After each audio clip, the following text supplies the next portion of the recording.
Konnichiwa minasang, watashi wa Ivan des. Habas na ako ng apartment. Papasok din ako niyan ngayong araw.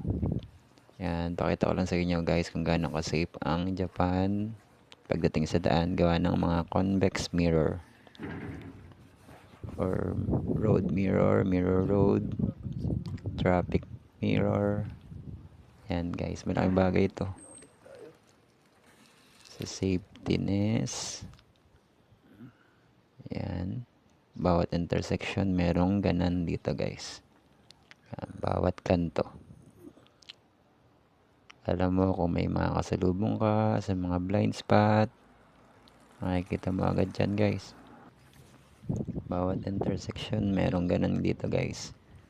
Kaya siguro nalalas din ang aksidente dito dahil sa mga convex mirror. Kaya sa mga lugar na walang convex mirror, kung maaari magpalagay po tayo ng ganan para makaiwas po tayo sa aksidente. Malaking bagay po yan guys. Sana kung pwede maging project ng bawat barangay or ng gobyerno kung maaari. Yan o guys, bawat kanto talaga, isang buong way na yan may ganan guys, bawat kanto. Mapapansin nyo guys.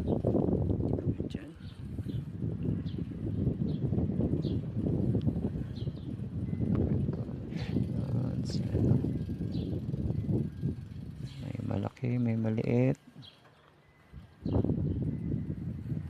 Ayan. Kahit bihira dito ang sasakyan guys, may ganan. Hindi na sila nag-aantay na meron pang ma-aksidente bago maglagay ng ganan. Yan, kita ko kagad si ate. Pero nagsorry ako, nagulat kasi ako. Ako'y nagse-cellphone. Yan, kita mo pag may kotse, may bike. Ang dali pang tumawid guys. Yan. Dito na lang muna guys. Ingat. Matane, damari kita ko sa mga minasang.